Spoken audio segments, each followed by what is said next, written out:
Өмірімді өзгерткен жан. Нағыз батыр ана сенсің.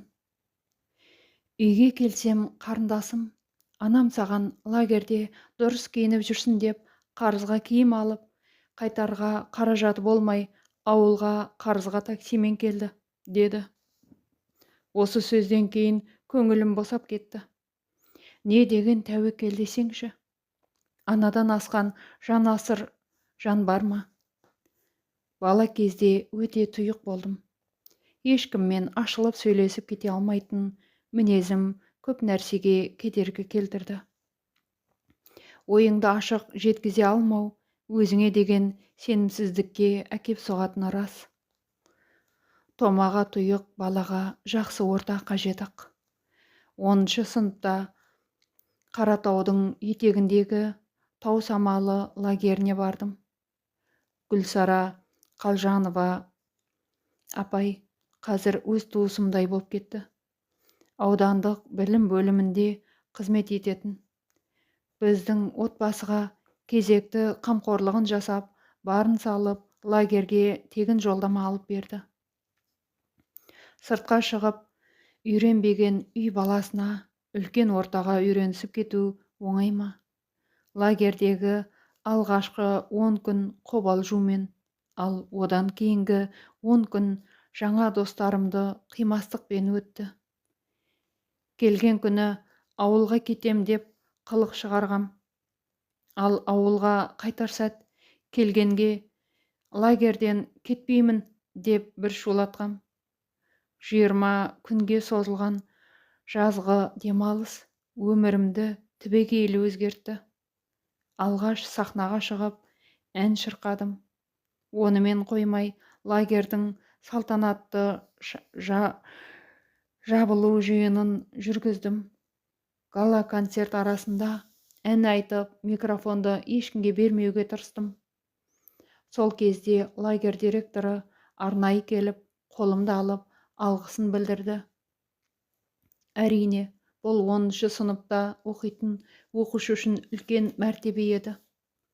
Үйге келсем қарындасым, анам саған лагерде дұрыс киініп жүрсін деп қарызға киім алып, қайтарға қаражаты болмай, ауылға қарызға таксимен келді, деді. Әр адамның жетістігінде ата-ананың үлкен үлесі бар. Олардың жанкешті ісі сені тек алға жетелейді. Анамның осы әрекетін еске алсам, жүрегім шымырлап қоя береді. Нағыз ана, батыр ана, ауыз ашарда айтылған тосын сый. Батыр ана дегеннен шығады. Бір күні бас мүфтидің үйге ауыз ашарға шақырдық. Ұжыммен керемет рухани отырыс болды. Бас мүфтиге анамды таныстырып, оның бізге жасаған қамқорлығын, өмірдің қиындығына берілмей 5 баланы оқытып тоқытқанын, әлі күнге дейін аналық мерімін төгіп келе жатқанын айтқанымда, апамыз нағыз батыр ана екен. Біз мұндай батыр аналарға қандай құрмет көрсетсек те аздық етеді. Алла қаласа 2 айдан кейін үлкен қажылық маусымы басталады.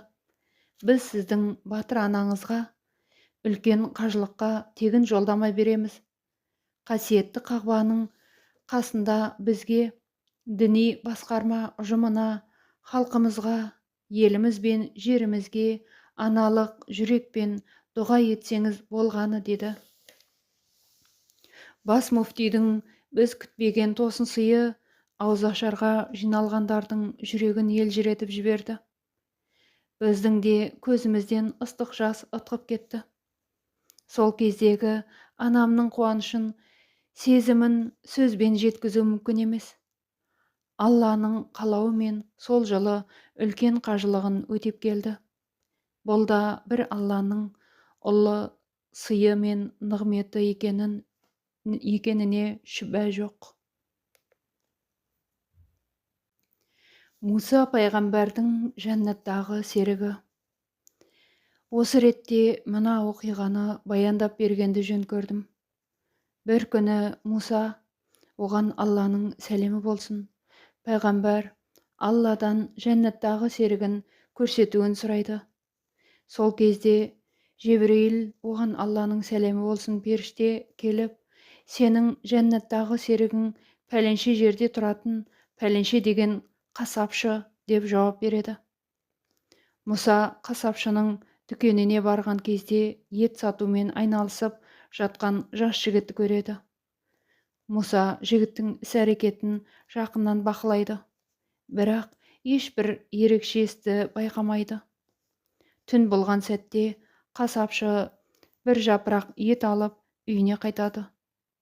Мұса оған Алланың сәлемі болсын, пайғамбар да оған ілесіп, қонақ етуін сұрайды. Бірақ өзін таныстырмайды. Жігіт қонақты кең пейілмен қарсы алып, үйіне кіргізіп, ас ауқатын беріп, алдына қояды.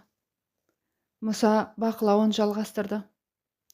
Әлгі жігіт тамақ дайындап болған соң, төбеде ілулі тұрған себетті түсіріп, бір қарт әжені алып шығады. Жуындырып, киімін ауыстырып, өз қолымен тамақ беріп болғаннан кейін өз жайына жайғастырады. Мұса оған Алланың сәлемі болсын, әлгі қарияның түсініксіз тілде бір нәрсе айтқанын естиді. Анасын тамақтырғаннан кейін қонағын күтіп бірге тамақ іше бастайды. Осы сәтте Мұса қария әже жайында сұрады. Сонда жігіт, бұл менің анам, мен әрқашан оның қызметіндемін, деп жауап берді. Содан кейін Мұса, анаң өз тілінде не деп айтты, деп сұрайды. Ол, мен оған қызмет жасаған кезде әрқашан Алла сені кешірсін және сені қиямет күні Мұсаның серігі етсін, деп дұға етеді, деді. Сол кезде Мұса оған Алланың сәлемі болсын, мен сені сүйіншілеймін. Алла сенің анаңның дұғасын қабыл етті. Сені байқап едім, анаңды ұлықтап, құрмет жасап, жақсылық істегеніңнен басқа амал көрмедім. Сенің осындай дәрежеге жетуің ата-анаңа деген құрметіңнің және жақсылығыңның нәтижесі, деді. Ардақты пайғамбарымыз Мұхаммед, оған Алланың салауаты мен сәлемі болсын, былай деген еді. 3 дұға міндетті түрде қабыл болады. Онда еш күмән жоқ. Зұлымдыққа ұшырағанның дұғасы, жолаушының дұғасы, ата-ананың баласына жасаған дұғасы. Егер кім өмірінің ұзақ әрі ризығының мол болғанын қаласа, ата-анасына жақсылық жасасын, туыстық қатынастарды сақтасын. Жаратушы иеміз ата-аналарымыздың алғысын алуды, өзінің ризалығына бөленуді нәсіп еткей. Әумин.